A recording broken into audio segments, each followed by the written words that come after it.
Hey guys, so I'm just letting you know that we now have a Discord server, so there is a link to that in the description below. Come along and hang out in that if you want help with anything in Unreal, like your blueprints or anything related to the tutorials or whatever. It's going to be a place where we can post all the shit that we're working on and problems that we're having, and hopefully help each other out and make some new friends and build a little community. I think that'd be really nice.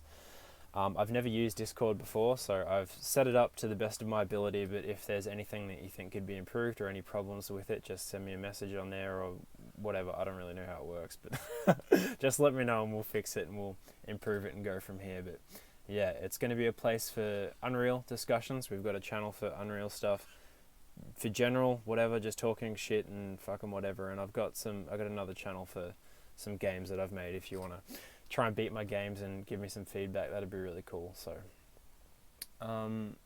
that's it, guys. Hopefully I'll see you on it. I'm excited to get talking to a few of you and to see if we can build a little bit of a community and to help each other out. I think that'd be really nice. So catches.